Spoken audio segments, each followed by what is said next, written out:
Only Murders in the Building is back. The mystery thriller that's embedded with comedy has returned to our screens, and the show has picked up from the end of season 2 where we saw Ben drop dead on the stage.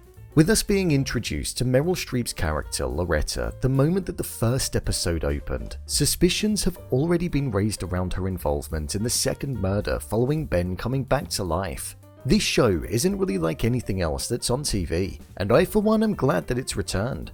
So let's jump straight into it and break down the first 2 episodes of season 3. This video will contain spoilers, so you've been warned. Also, if you enjoy the video, then hit subscribe. Thanks. Let's start with episode 1. The first episode was very much centered around the introduction of Meryl Streep's character Loretta, so much so that we saw a brief glimpse of the entirety of her life from when she first discovered theatre and her struggles over the years, which ultimately led her to have a failing career in performing. It was best described as her having a near miss her whole life, and that she was always waiting to hear the words, "Where have you been?" This was something which we saw Oliver say to her when she first did her audition in the same theatre, the Gooseberry, which was where she first discovered her love for the art when she was just a young girl. And it was actually the first shot of the entire season, showing that there is some importance to that theatre for her. After this, we then saw the chaos that was present following the end of season 2, where everybody believed that Ben was dead. It was immediately questioned, how was he killed? And Mabel was under the impression that he could have been poisoned, but she was wary of it due to there not being any foam around the mouth. We then cut to 4 months earlier where we saw the table read for Oliver's play, which Ben and Loretta were starring in, and this was where we were introduced to all of the supporting cast members, who it seems as though were going to be suspects for the actual murder that took place. Ben was acting different towards each and every one of them. So I imagine as the weeks go on, we're going to be seeing those interactions a lot more, and the show will be pointing our eyes in specific directions. The main interaction that was focused on was the one that Ben had towards Loretta, essentially saying that she was no good, and that she had to be canned from the show immediately.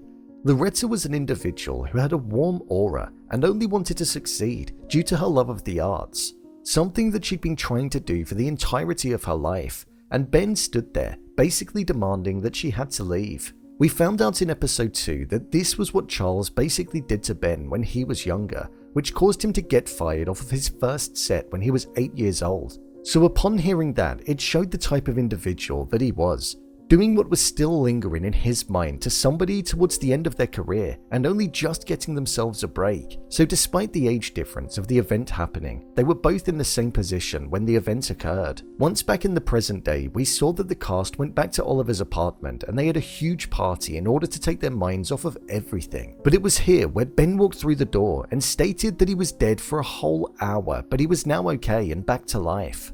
The doctors pumped his stomach as there was a load of stuff in there, which did point to the idea that he could have been poisoned.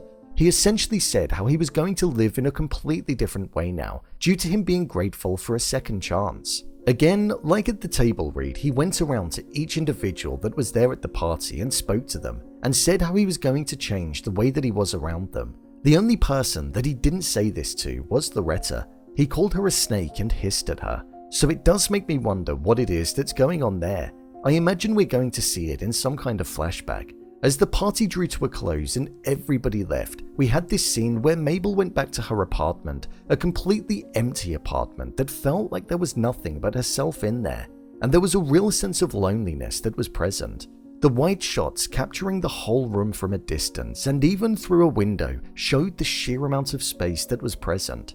And it represented how she was feeling inside of her mind, alone, like she had nobody, and that she needed to sort her life out, something which was further supported in the second episode. But following this, she met with Oliver and Charles, and as they went out, blood was dripping through the newly repaired elevator, and would you believe it, our boy Ben was dead again, murdered by being pushed out of the elevator shaft. But this time, he was 100% dead. So whoever failed the first time was very much up for making sure that the second time was something that would mean that he was gone for good, especially with him seeing their face. But who did it? Cue the cliffhanger. Episode 2. This next episode started with us seeing the crime actually taking place, Ben being pushed out and falling to his death. This was a scene that actually looked pretty cool. The slow motion paired with the camera moving further and further back with him dropping deeper looked utterly petrifying. This scene played out with a line that was present about when you're falling, all you can hear is your heartbeat, and now the last thought that pops into your head right before you hit the ground is I should have listened to it whilst I still had the chance. It was a line from the play, and it was rather fitting when compared to how Ben actually died. Plus, it also tied into something that happened later on in the episode. The fact that Oliver had a heart attack whilst at the funeral and was told that he needed to calm down and relax. With Ben being killed, Oliver's play was being cancelled and the set was being taken down, something that was stressing him out, especially considering that he'd been working hard to keep it open. There was a line that was spoken to him where he was told that his shows usually sing, but this one just didn't. And it was whilst laying on his sofa after being seen by the doctor that he realised that the play needed to be a musical and literally make it sing, so he took it in a literal sense.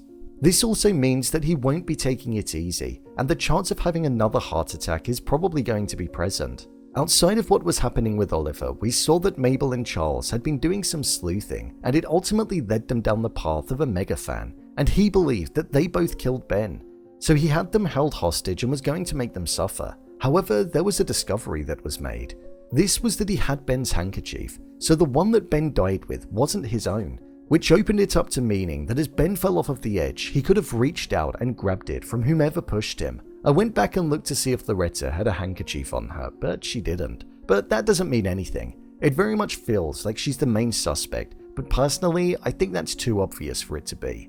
With Mabel and Charles being rescued by the police due to them being aware of the fake security guard's obsession with Ben, they returned to Charles and mentioned that the podcast was back as the murder was in the building. Within this episode, there was another moment that was reflective of Mabel being alone and the pain that she had in her mind. She mentioned that when she was younger, when her dad passed away, she didn't really see her mother. She almost had to take care of herself for a brief period of time. It was only until she found out that her mother was watching Girl Cop and that they were laughing at the same time once a week from different rooms that she realized how much Ben had saved her and also her mother. So the connection that she had to the show and also Ben transcended just being in awe of a star. He was almost like a hero for her because he helped her.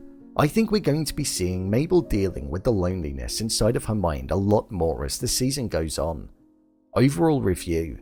I really enjoyed these first 2 episodes. They nailed the tone and got that humour and electricity between the 3 leads sparking from the off. Paul Rudd was so good in this show, so I'm hoping that we get to see more of him in Season 3, whether that be in flashbacks or appearing as the vision to Mabel.